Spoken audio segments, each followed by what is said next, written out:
Lucas Ocampos nous a fait mentir sur le plateau du Talk la semaine dernière. La plupart des intervenants avaient trouvé son début de saison correct, voire intéressant. Eh bien, il est retombé un petit peu, semble-t-il, dans ses travers avec cette expulsion juste avant les arrêts de jeu. On va regarder ce qui s'est passé, tout simplement, pour Lucas Ocampos. Pris par son élan, voilà, c'était le but. Voilà, Lucas Ocampos, donc, avec cette action et un tacle complètement pas maîtrisé, qui va lui valoir très cher, non, Kevin, à Lucas Ocampos ?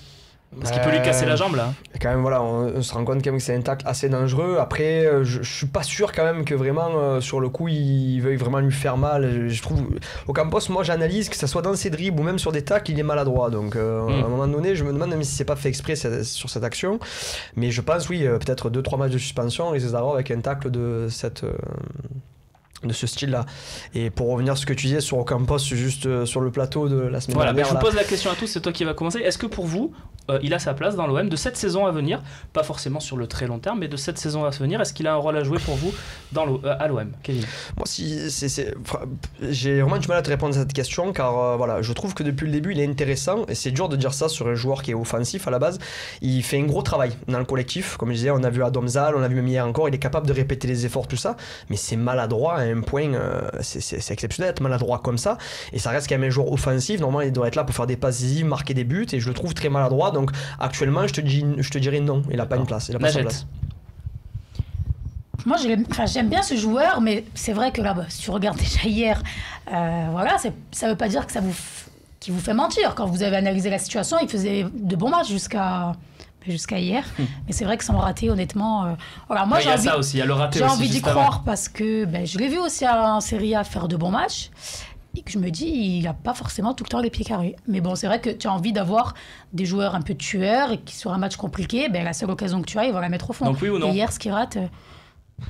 Là, à l'heure actuelle, alors qu'on n'a rien, je le garde. Mais si demain tu me proposes des jeunes joueurs avec un potentiel, je sais pas, des jeunes qui jouent en Espagne, même en France, peu importe. Un petit Argentin de 22, 23 ans. Peu importe, je vais te dire, j'ai envie de voir autre chose. Je t'ai dit, j'ai envie de voir autre chose, quoi. Mais c'est vrai qu'il n'a pas du tout le style argentin dans ses prises de balles, quoi. Il est plutôt joueur de première ligue, quoi. Physique, on dirait plus un Écossais, voilà, ou un Écossais sur le côté, très physique, quoi. Christian.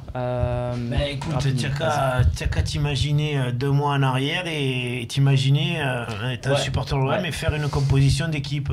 Combien sur 100 personnes qui auraient mis Ocampos dans les 22 titulaire? Non, même dans les 22. Dans les 22, parce que titulaire, il n'est pas forcément sur le papier. Je pense qu'il n'y en a pas eu beaucoup, quoi. Ça va tourner peut-être de 1 ou 2%. Donc c'est non. Ah non, pas du tout, il le faut pas. Clément. Même là, il le faut pas. Non. Pas que lui, je pense qu'il est dans une liste longue. Mais il est dans la liste, quoi. Ah ouais, je suis plutôt d'accord. Mon Ocampos, j'ai pas mal de mal et d'ailleurs je m'interroge un petit peu sur le choix de Rudy Garcia. Il était content de le voir revenir d'Italie. Il a voulu le faire jouer en match de préparation. Il a l'air de beaucoup compter sur lui. Sauf qu'Ocampos, depuis qu'il est arrivé en Europe en 2012, je crois, à Monaco, il avait déjà les mêmes défauts.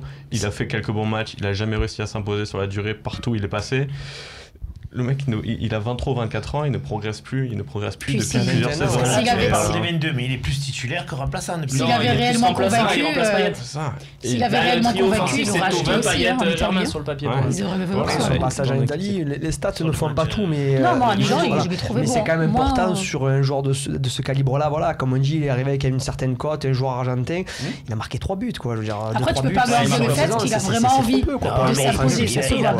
Hier, sur les 2 occasions qu'il a, il doit les mettre au fond. S'il frappe du gauche, il le met au moins 1 sur 2, il se remet sur son pied droit, ça veut dire que le mec il a un manque technique. Après, ces matchs ne sont pas mauvais en soi, ces matchs, si on peut. Le contenu, il ne progresse pas, il a toujours les mêmes défauts. On connaît le joueur, on connaît ses qualités, comme on disait tout à l'heure. Mais je me demande quel joueur progresse dans l'effectif aujourd'hui. On conclut là-dessus sur Lucas Ocampos. Je pense qu'on a entendu et compris vos avis à tous sur ce dossier. On y est, c'est le moment. On attend vos hashtags LiveTalk, vos questions, Facebook, Twitter et le forum. C'est l'heure du mercato.